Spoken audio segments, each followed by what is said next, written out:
जय माता दी। ज्योतिष ज्योति गुरु आपके अपने चैनल में आप सभी का बहुत बहुत स्वागत है। तो आज हम बात करेंगे जन्माष्टमी के विषय में। जन्माष्टमी इस बार बहुत ही शुभ संयोगों में आ रही है और जन्माष्टमी का व्रत हर हिंदू धर्म का व्यक्ति रखता ही रखता है। आजकल तो विदेशों में भी भगवान श्री कृष्ण की पूजा होती है और वहाँ पर भी कृष्ण जी की भक्ति में लोग डूबे रहते हैं। तो जन्माष्टमी के व्रत में आपको कुछ ऐसी बातों को अवश्य ही ध्यान रखना है जिनको अपनाकर आप भगवान श्री कृष्ण का आशीर्वाद पूर्ण रूप से प्राप्त कर सकते हैं। तो आपको जिन बातों का ध्यान रखना है वे आप नोट कर लें या कहीं पर लिख लें। तो आपको जन्माष्टमी के दिन क्या करना है, ध्यान से सुनिए।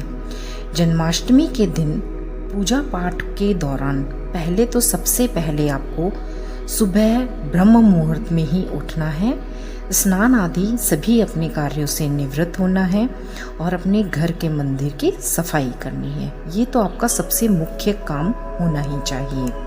उसके बाद आपको मंदिर में, अगर आप व्रत रख रहे हैं जन्माष्टमी का, तो मंदिर में, आपका घर का जो मंदिर है उसके पास में नीचे बैठकर आपको जल लेकर व्रत रखने का संकल्प लेना चाहिए और इस तरीके से भगवान से प्रार्थना करनी चाहिए कि आज जन्माष्टमी का आप व्रत रख रहे हैं और उसमें किसी तरीके की कोई भी भूल चूक ना हो और भगवान का आशीर्वाद आपके ऊपर बना रहे और आपका व्रत संपूर्ण हो बिना किसी भी विघ्न बाधा के उत्पन्न हुए। तो इस प्रकार से आपको व्रत पूर्ण करने का संकल्प लेना है। और इसके साथ ही जब आप व्रत रखेंगे जन्माष्टमी का, तो उससे पहले वाली रात को आपको किसी भी तरह से कोई भी गरिष्ठ भोजन नहीं करना है, क्योंकि गरिष्ठ भोजन हम करते हैं तो हमें दूसरे दिन भूख और प्यास ज़्यादा लगती है। तो इन बातों का ध्यान रखना चाहिए। सात्विक भोजन करना चाहिए और हल्का भोजन उससे पहले रखना चाहिए। और जन्माष्टमी का जो व्रत है यह हमेशा अष्टमी तिथि को ही पड़ता है, जो कि रोहिणी नक्षत्र में आता है, क्योंकि इसी दिन रोहिणी नक्षत्र में ही भगवान श्री कृष्ण का 16 कलाओं के साथ देवकी जी के गर्भ से उनका उत्पत्ति हुई थी या उनका जन्म हुआ था। तो इसीलिए उनका जन्मोत्सव जन्माष्टमी के रूप में मनाया जाता है। ये सभी आपको पता है। लेकिन जन्माष्टमी के दिन आप जब पूजा पाठ करेंगे, संकल्प लेंगे, तो आपको कुछ और बातें ध्यान रखनी है। आपको क्या करना है कि अपने मंदिर में भगवान श्री गणेश के साथ लड्डू गोपाल का चित्र भी रखना है। मतलब श्री गणेश की तो आप हर पूजा पाठ में वंदना करते ही हैं। श्री गणेश तो प्रथम पूज्य हैं, तो उनका तो विग्रह आपको रखना ही है। साथ में बड़े कृष्ण जी का अगर स्वरूप है तो वो आप रहने दें अपने मंदिर में। लेकिन जन्माष्टमी के दिन विशेष रूप से बाल कृष्ण रूप का ही पूजन सर्वोत्तम माना जाता है। तो कृष्ण जी के गोपाल रूप का, बालक के रूप में, छोटे बच्चे के रूप का जो कृष्ण जी का फोटो, विग्रह या मूर्ति है, तो उसे, या लड्डू गोपाल जी हैं तो उनको ही स्थापित करके उनकी पूजा पाठ, उनकी अर्चना करनी चाहिए। उन्हें पारिजात के पुष्प बहुत अधिक प्रिय हैं, तो पारिजात के पुष्प उन्हें चढ़ाना चाहिए।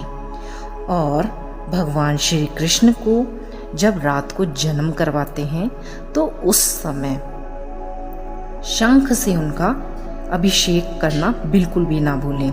शंख से जब आप अभिषेक करते हैं तो आप खाली दूध से भी उन्हें स्नान करवा सकते हैं, या उस शंख में दूध, दही, घी, गंगा जल, इस तरीके से शहद या शर्करा, इस तरीके से आप पंचामृत निर्मित बनाकर उससे भी स्नान करवा सकते हैं। तो शंख से स्नान करवाने पर कान्हा जी की कृपा विशेष रूप से प्राप्त होती है। चम्मच से आप करवाएं बहुत अच्छा है, लेकिन शंख से विशेष रूप से ध्यान दें। जन्माष्टमी की रात को अगर उन्हें शंख से स्नान कराया जाता है तो उसकी कई गुना फल आपको प्राप्त होते हैं। और इससे कान्हा जी का तो आशीर्वाद मिलता ही है, साथ ही में माँ लक्ष्मी जी और भगवान कृष्ण जो कि विष्णु जी के अवतार हैं, तो उनका जो बड़ा रूप है उसका भी आशीर्वाद आपको साथ में मिलता है। तो लड्डू गोपाल जी का अगर विग्रह है या उनका अगर स्वरूप आपके घर में विराजित है तो उनका भी स्नान इसी तरीके से कराएं। ऐसा माना जाता है कि अगर इस तरीके से किया जाता है तो आपकी हर मनोकामना पूर्ण होती है। इस दिन जन्माष्टमी के दिन आप भगवान श्री कृष्ण को जब जन्मोत्सव करवाएं तो उन्हें नया मोरपंख जरूर अर्पित करें। पहले का जो आपने मोरपंख उनको अर्पित कर रखा है उसे आप निकाल लें, अपने बच्चों को दे दें या बच्चों की किताबों में रख दें। उनको इस तरीके से इस्तेमाल करें, कहीं फेंकें नहीं, और नया मोरपंख अवश्य ही उन्हें अर्पित करें। इसके साथ ही पुरानी उनकी बांसुरी को बदल दें। जन्माष्टमी के दिन उन्हें नई बांसुरी अर्पित करें। हो सके तो चांदी की बांसुरी देना उनको अर्पित करना सर्वोत्तम माना जाता है। चांदी की नहीं है तो आप लकड़ी की या जो आजकल धातुओं की बनी हुई होती हैं, अच्छी तरह सुसज्जित होती हैं, तो वो भी अर्पित कर सकते हैं। इसी के साथ ही जन्माष्टमी पर आप विशेष ध्यान रखें कि किसी भी छोटे बच्चे को अगर आपके घर में विशेष रूप से है तो उसे बाल कृष्ण के रूप में तैयार करें और कृष्ण के रूप में उसको भी बांसुरी मोरपंख उसके ऊपर लगाएं। माने कि वह एक कृष्ण जी का ही रूप है, क्योंकि सभी बालकों में, सभी बच्चों में भगवान श्री कृष्ण का ही रूप देखने को मिलता है। तो आप इस तरीके से उसकी सुसज्जा जैसे लड्डू गोपाल की करेंगे तो उसी तरीके से आप उसको भी सजाएं। अब आपको एक और बताती हूँ बात कि आप जन्माष्टमी के दिन भगवान के लिए नए वस्त्र अवश्य ही लाएं, और अगर आपके घर में छोटा बच्चा है तो उसके लिए भी आप नए वस्त्र अवश्य ही लेकर आएं। इसके साथ ही भगवान को जन्माष्टमी पर घर का बना हुआ मक्खन का भोग, मिश्री का भोग अवश्य लगाएं। और किसी भी बालक को, चाहे रास्ते में कोई घूम रहा है या किसी भी रिश्तेदार का या आसपास में कोई बच्चा है या आपके घर का ही क्यों ना बच्चा है, छोटे बच्चे को अपने हाथ से माखन मिश्री इस दिन अवश्य ही खिलाएं। रात को तो आप भोग लगाएंगे ही, लेकिन बाल कृष्ण रूप मानकर किसी भी बच्चे को अपने हाथ से जब आप मक्खन मिश्री खिलाएंगे तो आपको साक्षात भगवान कृष्ण का ही आशीर्वाद प्राप्त होगा। तो इस तरीके से आप ये चीज़ें करें, और हो सके तो छोटे छोटे बच्चों को फल बांटें, मिठाइयाँ बांटें इस दिन, तो बहुत ही शुभ होता है। आपके जो भी काम रुक गए हैं ज़िंदगी में वो चलने लगते हैं। विशेष रूप से जो कि बिजनेस करते हैं या किसी भी तरीके का कोई काम करते हैं जिनमें उनके आए दिन रुकावटें आती हैं, तो भगवान कृष्ण का आह्वान करें। भगवान श्री कृष्ण के रूप में छोटे गरीब बच्चों को उनकी ज़रूरत की छोटी मोटी चीज़ें इस दिन दान करें, उनको दें। भगवान कृष्ण का रूप मानकर उनको एक तरीके से भगवान मानकर आप दें। दान करना तो एक तरीके से गलत शब्द है, लेकिन आप उन्हें एक तरीके से भगवान मानकर उनको उपहार स्वरूप दें, तो इससे आपको कृष्ण जी का आशीर्वाद प्राप्त होगा ही होगा। इसके अलावा आप जब व्रत रखते हैं तो जब भी आप रात को भोग लगाते हैं 12 बजे के बाद, कृष्ण जन्मोत्सव मनाते हैं, तो जब कृष्ण जी को भोग लगाते हैं, जो भी मिठाइयाँ बनाते हैं या पंजीरी बनाते हैं, उन सब का भोग लगाते हैं, तो भोग लगाने से पहले जब आप वहाँ रखते हैं तो उसमें आपको तुलसी दल डालकर नहीं रखना है। जब आप भगवान का जन्म करवा दें, प्रसाद आप रख दें, लेकिन तुलसी दल उसी समय डालें उसमें जब आप भगवान को जन्म करवा देते हैं और भोग लगा रहे होते हैं। तो इस बात का आप अवश्य ही इस दिन ध्यान रखिए, विशेष रूप से ध्यान रखना चाहिए इन बातों का, तो भगवान बहुत अधिक प्रसन्न होते हैं।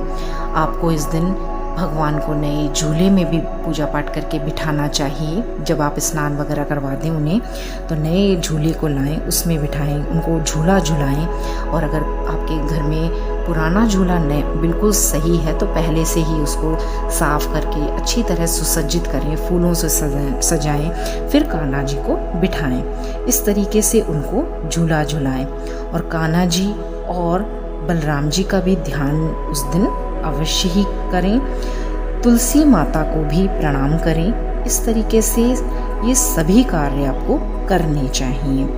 और हो सके तो पहले से ही जब आप पूजा पाठ का सामान लेकर आएंगे जन्माष्टमी का, तो आप हो सके तो अपने घर में गाय और बछड़े की छोटी छोटी सी मूर्तियाँ मिलती हैं मार्केट में, वो लाकर भी, प्रतिमाएं लाकर भी घर में रखें। जहाँ पर आप जन्मोत्सव करवाएंगे, भगवान को विराजित करेंगे, वहाँ पर गाय और बछड़ा भी रखें।